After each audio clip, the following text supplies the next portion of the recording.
आज हम बात करते हैं भारतीय वायुसेना के विंग कमांडर अभिनंदन वर्धमान की। 27 फरवरी 2019 को पाकिस्तान में जा गिरे थे। 27 फरवरी 2019 को वह दिन था जब पाकिस्तान की वायुसेना ने भारतीय लड़ाकू विमान मार गिराया और fighter wing commander Abhinandan Varthaman को अपनी हिरासत में ले लिया। इसमें दोनों देशों के बीच राजनयिक और सीमावर्ती तनाव एक नई ऊंचाई पर जा पहुंचा। पूर्व अमेरिकी विदेश मंत्री माइक पोम्पियो ने कहा अपनी किताब नेवर गिव इन इंच में यह तक कहा, तनाव इस हद तक बढ़ गया था कि दोनों देशों के बीच परमाणु युद्ध की आशंका पैदा हो गई थी। यह बात उल्लेखनीय है कि अप्रैल 2019 के दौरान गुजरात की एक सभा में भारत के प्रधानमंत्री नरेंद्र मोदी 12 मिसाइलों के साथ तैयार थे।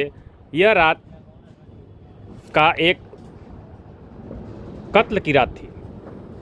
बाद में पाकिस्तान विदेश मंत्रालय ने नरेंद्र मोदी के बयान को गैर जिम्मेदाराना कहते हुए उस दिन जब हमारे देश के भारतीय वायुसेना के wing commander Pakistani fighter jet के पीछा करते हुए पाकिस्तान में जा गिरे और मार गिराया, उसके बाद पाकिस्तान की सेना ने उसे पकड़ लिया। लेकिन क्या हुआ, हमारे देश के जो प्रधानमंत्री नरेंद्र मोदी, उन्होंने संकल्प कर लिया कि अगर हमारे देश के विंग कमांडर अभिनंदन को नहीं छोड़ा गया तो हम पाकिस्तान के साथ कुछ भी कर सकते हैं। और 12 मिसाइलों के साथ वो अपने सीमावर्ती बॉर्डर पर लगा दिए।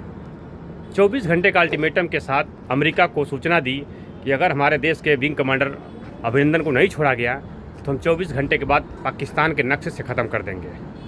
तब जाकर के अमेरिकी राष्ट्रपति ने विदेश मंत्रालय पर संपर्क किया और पाकिस्तान के विदेश मंत्रालय को सूचना दी कि विंग कमांडर अभिनंदन जो पाकिस्तान के सीमावर्ती क्षेत्र में गिरा हुआ है, अगर इसे पाकिस्तान छोड़ता है तो ठीक है, अगर नहीं छोड़ता है तो भारत अपने मिसाइलों के साथ तैयार बैठा हुआ है और 24 घंटे के अंदर पाकिस्तान नक्शे से ख़त्म हो जाएगा। जिस चीज़ को देखते हुए पाकिस्तान के अंदर खलबल मच गई और वहाँ के जो सांसद और वहाँ के जो मंत्री थे उन लोगों में दहशत पैदा हो गई। और इन लोगों ने इस दहशत को देखते हुए बहुत आनन फानन में विंग कमांडर अभिनंदन को स्वेच्छापूर्वक सीमा पर ला करके भारतीय सेना को सौंपी, जिससे पाकिस्तान के एक देश की हैसियत बच गई, जिससे भारत ने अपने दमखम को दिखलाते हुए कहा कि हम वो देश नहीं हैं जो हम किसी देश से बात करेंगे, अगर हमारे देश पर कोई आँख उठा के देखेगा तो हम उसकी आँखें निकालने की भी क्षमता रखते हैं। और इस बात को पाकिस्तान भली भांति जानता है कि पाकिस्तान इस तरह कोई भी दुस्साहस करता है तो भारत के वर्तमान प्रधानमंत्री नरेंद्र मोदी उसको मुंहतोड़ जवाब देने के लिए तैयार बैठे हुए हैं, क्योंकि पाकिस्तान इस चीज़ को देख रखा है कि ये भारत 1962 का 1972 का भारत नहीं है, ये भारत 20वीं 21वीं शताब्दी का भारत है, जो इस समय बागडोर नरेंद्र मोदी के हाथों में है। और नरेंद्र मोदी जो कहते हैं वो करते हैं। भारत के प्रधानमंत्री ने कहा था कि भारत ये नहीं चाहता कि पाकिस्तान के साथ युद्ध करें, लेकिन अगर पाकिस्तान अपने दहशतगर्दों को रोकता नहीं है तो मैं पाकिस्तान को उस हालात पे खड़ा कर दूंगा कि जिस हालात पे वो किसी देश में भीख मांगने के लायक नहीं बचेगा और कोई देश उसको 1 रुपया देने के लिए राज़ी नहीं होगा।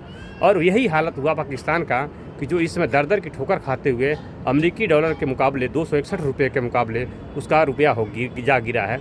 और वहाँ की जो जनता है, इतनी महंगाई है, इतनी बेरोज़गारी है कि वहाँ की जनता किसी देश में जाती है वो देश जल्दी वीज़ा देने के लिए राज़ी नहीं होता है। जहाँ तक बात करते हैं मुस्लिम कंट्री की, तो मुस्लिम कंट्री भी इसको वीज़ा कई देशों ने बैन कर रखा है कि यहाँ के लोग दहशतगर्द होते हैं और ये जहाँ आते हैं वहाँ भीख मांगते हैं। तो पाकिस्तान के विदेश मंत्रालय से ये सूचना जब मिली कि अगर विंग कमांडर को छोड़ा नहीं गया तो पाकिस्तान के साथ भारत कुछ भी कर सकता है, इसी आनंद फानन में सुरक्षापूर्वक से ला करके भारतीय सेना को सौंपा गया और हमारे विंग कमांडर अभिनंदन वापस घर आए। इसके बाद अभी इराक में एक हादसा हुआ जिससे हमारे देश के प्रधानमंत्री का दावेदार इतना ज़बरदस्त है कि इनकी बातों को पूरा देश सुनता है। यहाँ तक सऊदी, जितने मुस्लिम कंट्री हैं, इनकी बहुत सम्मान करते हैं और इनको आदर सहित सत्कार करते हैं। तो जब घर का मालिक और देश का मालिक संपूर्ण रूप से परिपूर्ण हो और फैसला लेने में निर्भय हो तो वो किसी देश से नहीं डरता। हमारे देश के प्रधानमंत्री आज भी बहुत ही ऐसे फैसले ले चुके हैं जिनको फैसले को देखते हुए पूरा वर्ल्ड इनका लोहा मानता है।